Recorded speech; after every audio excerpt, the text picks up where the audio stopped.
Hi guys, this is Usha from Phonics. A warm welcome to my video. Today we are going to see what is countable and uncountable noun. Okay, first we are going to see countable noun. So முதல்ல நம்ம countable noun என்னன்னு பார்த்துடலாம். ஓகேவா? A noun that can be count is a countable noun. ஒரு நவுனை நம்மளால் count பண்ண முடிந்தால் அது countable noun அப்படின்னு சொல்கிறோம். Okay, noun that has a plural form is a countable noun. ஒரு நவுனுக்கு ப்ளூரல் ஃபார்ம் இருந்தால், சிங்குலர் ப்ளூரல் சொல்லுவோம் இல்லையா, ஸோ ப்ளூரல் ஃபார்ம் இருந்தது அப்படின்னா அதுதான் கவுண்டபிள் நவுன் அப்படின்னு சொல்கிறோம். And also it has articles in front of it. Okay, ஒரு நவுனுக்கு முன்னாடி நம்மளால் ஆர்டிகல்ஸ் யூஸ் பண்ண முடிஞ்சால் அதுதான் கவுண்டபிள் நவுன்ஸ் அப்படின்னு சொல்கிறோம். ஓகே, ஸோ எக்ஸாம்பிள்ஸ் பார்த்தா இன்னும் உங்களுக்கு ஈஸியாக புரியும். an apple, the apples.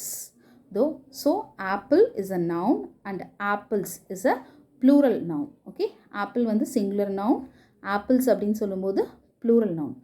an apple அப்படிங்கும்போது ஒரே ஒரு ஆப்பிள்னு சொல்கிறோம். ஸோ ஆர்டிக்கல் அந்த இடத்துல நம்ம யூஸ் பண்ண முடியுது. and then the apples.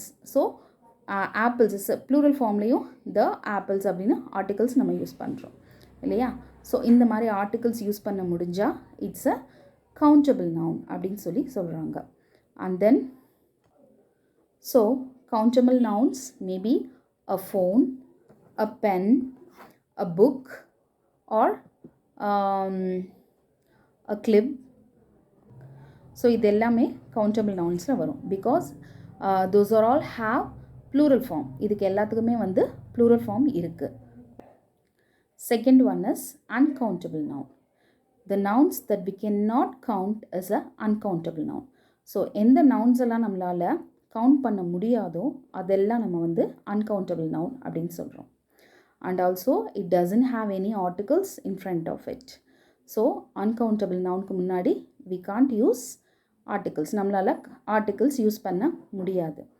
Okay, uncountable nouns doesn't have any plural form. அதுக்கு plural form இருக்காது. ஸோ எக்ஸாம்பிள் பார்த்துடலாம். ரைஸ், ரைஸஸ்னு plural form அதுக்கு கிடையாது. But a cup of rice, 2 cups of rice அப்படின்னு யூஸ் பண்ணலாம். ஸோ கப்ஸ் தான் நமக்கு வந்து சிங்குலர் ப்ளூரலாக மாறுதே தவிர கப் ஆஃப் ரைஸ் தான் சொல்லுவோம், 2 cups of rice அப்படின்னு தான் சொல்லுவோம். ரைஸ் வந்து ப்ளூரல் ஃபார்மாக மாறாது. a packet of milk, a packet of milk. So article நான் எங்கே யூஸ் பண்ணுறேன், பேக்கெட்க்கு முன்னாடி a packet of milk, ஒரு பேக்கெட் மில்க் அப்படின்னு சொல்கிறேன். and then the packets of milk. ஓகே, த பேக்கெட்ஸ், த எங்கே யூஸ் பண்ணுறேன், பேக்கெட்ஸ்க்கு முன்னாடி. ஓகேவா, மில்க் வந்து ஆஸ் இட் இஸ் மில்காக தான் இருக்குது. ஓகேவா, மில்க்குக்கு ப்ளூரல் ஃபார்ம் நம்ம சொல்லவே இல்லை. And then oil, ghee, sugar, இது எல்லாமே வந்து uncountable நவுனுக்கு examples. These nouns doesn't have any plural form. Okay, thanks for watching my video. Thank you.